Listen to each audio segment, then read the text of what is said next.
Assalamualaikum warahmatullahi wabarakatuh. Perkenalkan, nama saya Asla Abdoisan dan kali ini saya akan menjelaskan mengenai penundaan jauh.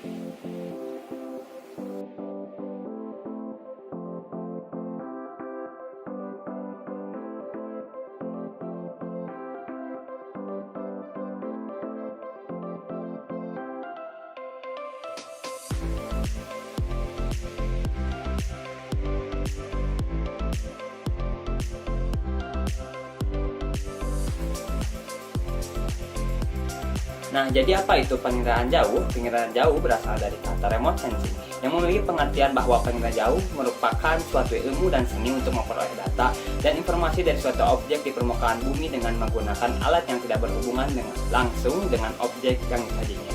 Jadi, penginderaan jauh merupakan ilmu dan seni untuk mengindera atau menganalisis permukaan bumi dari jarak yang jauh di mana perekaman dilakukan di udara atau di angkasa dengan menggunakan alat atau sensor dan juga wahana.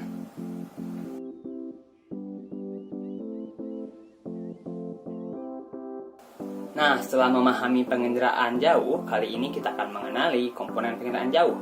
Yang pertama, sumber tenaga. Dalam melakukan perekaman objek yang dilakukan oleh wahana, penginderaan jauh membutuhkan sumber tenaga agar objek tersebut dapat dikenali. Sumber tenaga menjadi dua, yaitu sumber tenaga buatan dan sumber tenaga alam. Masing-masing memiliki perannya. Nah, untuk sumber tenaga alami berasal dari energi matahari, sedangkan untuk sumber tenaga buatan dari sistem atau mesin penginderaan jauh seperti sistem aktif seperti radar maupun lidar. Kemudian yang kedua, sensor dan wahana. Sensor adalah alat yang digunakan untuk merekam data gelombang elektromagnetik hasil pantulan dari permukaan bumi. Sensor dibedakan menjadi dua jenis, yaitu yang pertama sensor fotografik, kemudian yang kedua sensor elektronik yang merupakan sensor bekerja secara elektrik dalam bentuk sinyal, sedangkan kemudian yang wahana adalah alat yang digunakan untuk membawa sensor yang berfungsi untuk merekam data gelombang elektromagnetik. Nah, komponen yang ketiga yaitu interaksi tenaga dan objek. Interaksi tenaga dan objek dapat dilihat dari rona yang dihasilkan oleh foto udara. Tiap-tiap objek memiliki karakteristiknya masing-masing ketika memasukkan gelombang ke sensor. Kemudian yang keempat adalah atmosfer. Atmosfer merupakan salah satu lapisan bumi yang di dalamnya berisikan senyawa kimia seperti oksigen, karbon dioksida, nitrogen, hidrogen, dan helium. Senyawa tersebut memiliki peran dalam menerima, menyerap, meneruskan, dan memantulkan gelombang. Dalam atmosfer, terdapat sinar atmosfer yang dapat melepaskan gelombang elektromagnetik pada spektral-spektral tertentu. Nah, kemudian untuk komponen yang kelima, yaitu perolehan data. Data yang diperoleh dalam melakukan penginderaan jauh dapat berupa data manual maupun data numerik. Data manual yaitu data yang diperoleh melalui hasil dengan interpretasi citra dengan menggunakan stereoskop. Nah, untuk data numerik diperoleh melakukan penggunaan software yang dikhususkan untuk penginderaan jauh. Nah, untuk komponen yang terakhir yaitu penggunaan data. Penggunaan data dari penginderaan jauh dapat berupa perseorangan ataupun lembaga pemerintahan pada data yang telah diperoleh dari penginderaan jauh. Nah, itu dia komponen penginderaan jauh. Kemudian selanjutnya kita akan menjelaskan lebih mendalam lagi tentang penginderaan jauh. Tetap simak video berikut ini.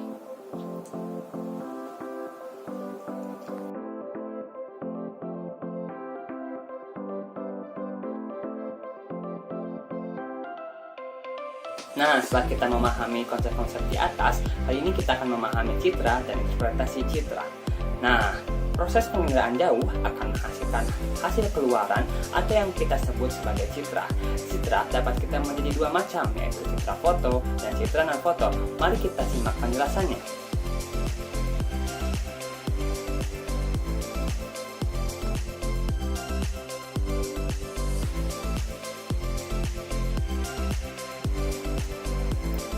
Nah, kali ini kita akan membahas citra foto. Citra foto merupakan gambaran suatu objek dari hasil proses pemerotetan udara yang biasanya menggunakan pesawat udara. Hasil ini lebih sering kita sebut sebagai foto udara. Citra foto ini sendiri terbagi menjadi 5 macam. Yang pertama, citra foto berdasarkan spektrum elektromagnetik yang digunakan. Nah, untuk citra foto ini dibedakan menjadi 3 macam. Yang pertama, foto ultraviolet, foto ortokromatik, dan foto pankromatik. Nah, Untuk foto ultraviolet merupakan foto yang dicetak dengan menggunakan spektrum ultraviolet, yaitu dengan gelombang 0,29 mikrometer. Foto ini akan menghasilkan warna yang sangat kontras sehingga cocok untuk membedakan antara dua zat, misalnya untuk melihat tumpahan minyak di laut dan untuk mengetahui jaringan jalan di aspal dan lain-lain. Nah, untuk selanjutnya, citra foto ortokromatik merupakan foto yang dicetak menggunakan spektrum gelombang tampak sehingga di sekitarnya warna biru dan warna hijau sekitar 0,4 sampai 0,56 mikrometer. Dari sini banyak objek bisa nampak jelas kita lihat seperti permukaan air yang memiliki kedalaman kurang lebih 20 meter. Nah, untuk yang kemudian citra foto pankromatik merupakan foto yang dicetak dengan menggunakan spektrum cahaya tampak sehingga kepekaan dalam menangkap objek akan sama dengan kepekaan mata. Foto pankromatik dapat dibedakan menjadi dua macam, yaitu pankromatik hitam putih dan foto inframerah. Untuk lebih jelasnya bisa kita lihat gambar di samping ini.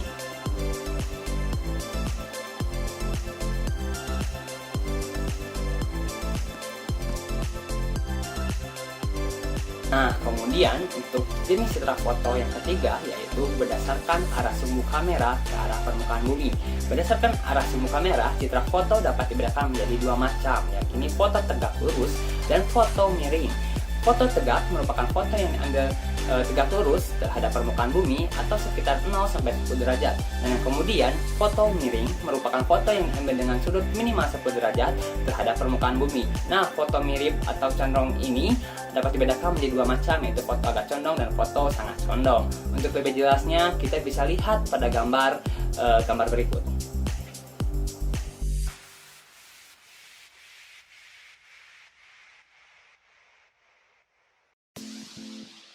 Nah, kemudian jenis citra foto yang ketiga yaitu citra foto berdasarkan jenis kamera yang digunakan. Berdasarkan jenis kamera yang digunakan, citra foto ini dapat dibedakan menjadi dua macam, yaitu foto tunggal dan foto jamak.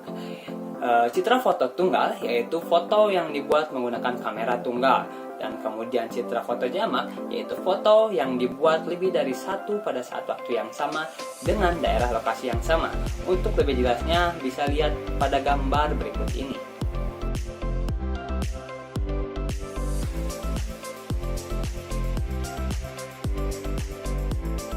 Nah, untuk jenis citra foto yang keempat yaitu jenis citra foto berdasarkan warna yang digunakan. Berdasarkan warna yang digunakan, citra foto dibedakan menjadi dua, yaitu foto berwarna semu dan foto berwarna asli. Nah, foto berwarna semu akan menghasilkan warna yang berbeda dengan warna aslinya. Nah, untuk foto berwarna asli akan menghasilkan seperti warna objek pada aslinya. Nah, kemudian jenis citra foto yang kelima berdasarkan wahana yang digunakan. Berdasarkan wahana yang digunakan, citra foto dapat dibagi menjadi foto udara dan foto satelit. Yang pertama, foto udara merupakan foto yang dibuat dari pesawat atau balon udara. Kemudian foto satelit atau foto orbital yang merupakan foto yang dibuat dari satelit.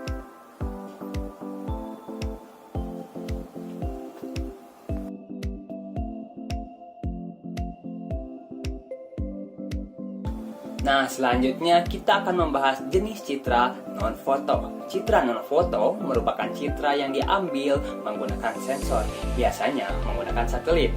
Dan istilah yang kita kenal yaitu citra satelit. Citra non-foto dapat kita bedakan menjadi tiga jenis. Berikut adalah penjelasan mengenai jenis-jenis citra non-foto.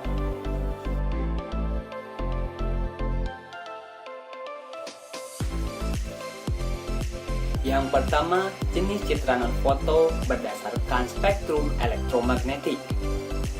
Berdasarkan spektrum elektromagnetik yang digunakan, citra non-foto dapat dibedakan menjadi dua macam, yaitu yang pertama, citra inframerah termal merupakan citra yang dibuat menggunakan spektrum inframerah termal. Perbedaan warna disebabkan karena adanya perbedaan suhu antar objek. Yang kemudian citra radar dan citra gelombang mikro merupakan citra yang dibuat dengan menggunakan spektrum gelombang mikro. Untuk lebih jelasnya dapat dilihat pada gambar berikut ini.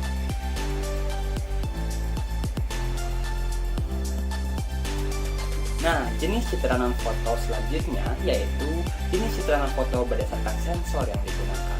Berdasarkan sensor yang digunakan, citra non-foto dapat dibedakan menjadi dua macam, yaitu yang pertama, citra tunggal merupakan citra yang dibuat dengan sensor tunggal. Dan yang kedua, citra multispektral atau merupakan citra yang dibuat dengan sensor yang jamak atau lebih dari satu. Kemudian, jenis citra selanjutnya yaitu berdasarkan wahana yang digunakan. Berdasarkan wahana yang digunakan, citra non-foto dapat dibedakan menjadi dua macam, yaitu yang pertama, citra dirgantara atau airborne image merupakan citra yang dibuat dengan wahana yang beroperasi di udara atau dirgantara. Contohnya, citra inframerah thermal, citra radar, dan citra MSS. Kemudian yang selanjutnya, citra satelit atau satellite spaceborne image merupakan citra yang dibuat dari antariksa atau angkasa luar. Menurut penggunaannya, citra jenis ini dapat dibedakan menjadi beberapa macam. Yang pertama, citra satelit untuk penginderaan planet, contohnya citra satelit Viking, citra satelit Venera, dan lain-lain. Yang kedua, ada citra satelit untuk penginderaan cuaca. Dan kemudian yang ketiga, citra satelit untuk penginderaan sumber daya bumi. Contohnya, citra Landsat 8, citra Soyuz Rusia, dan citra Spot dari Prancis. Dan kemudian yang selanjutnya, citra satelit untuk penginderaan laut. Contohnya, citra Seasat dan citra MOS, dan juga yang lainnya.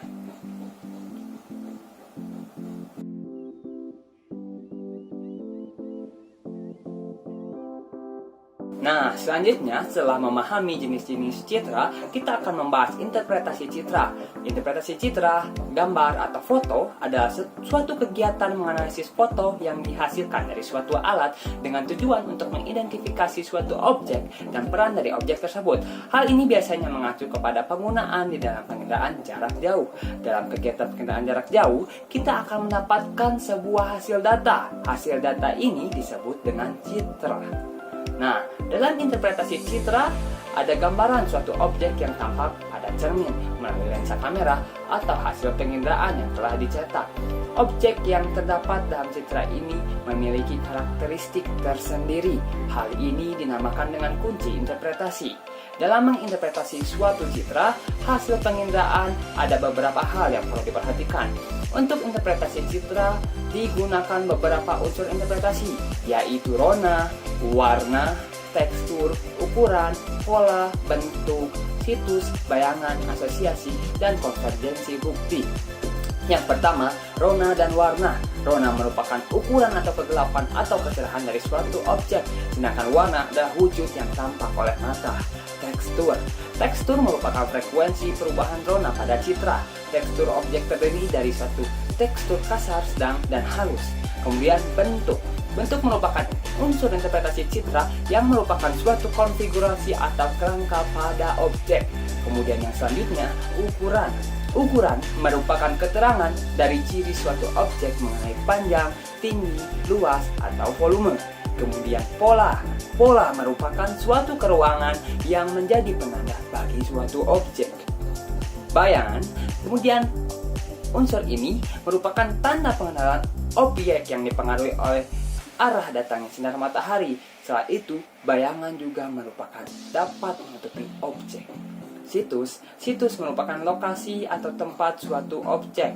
Kemudian unsur asosiasi merupakan hubungan atau keterlibatan suatu objek terhadap objek lainnya. Dan kemudian yang terakhir, unsur konvergensi bukti. Unsur konvergensi bukti merupakan kumpulan bukti-bukti yang mengarah pada kebenaran. Oke, itu untuk unsur interpretasi citra. Selanjutnya kita akan memahami lebih lanjut mengenai manfaat-manfaat penginderaan jauh. Nah, sekarang kita akan memahami manfaat penginderaan jauh. Yang pertama pada bidang kelautan. Yang pertama manfaatnya yaitu pengamatan sifat fisis air laut, kemudian pengamatan pasang surut air laut dan juga gelombang laut, kemudian pemetaan dan perubahan pantai, abrasi, sedimentasi, dan lain-lain. Dan kemudian manfaat pada bidang hidrologi ada pemanfaatan das dan konservasi sungai, kemudian pemetaan sungai dan studi sedimentasi sungai, kemudian pemanfaatan luas daerah dan intensitas banjir. Kemudian pada manfaat bidang geologi, citra penginderaan jauh membantu menentukan struktur geologi dan macam-macamnya, pemantauan daerah bencana dan pemantauan debu vulkanik, pemantauan distribusi sumber daya alam, serta pemantauan pencemaran laut dan lapisan minyak di laut. Dan juga masih banyak manfaat lainnya yang dapat kita gunakan sehari-hari dalam penggunaan proses penginderaan jauh. Nah, itu teman-teman, mungkin sekilas saja yang bisa saya jelaskan mengenai penginderaan jauh. Semoga ilmu yang saya bagikan ini dapat bermanfaat untuk teman-teman semua, dan juga bagi saya khususnya bisa memberikan pengalaman-pengalaman yang luar biasa. Terima kasih saya ucapkan. Wassalamualaikum warahmatullahi wabarakatuh.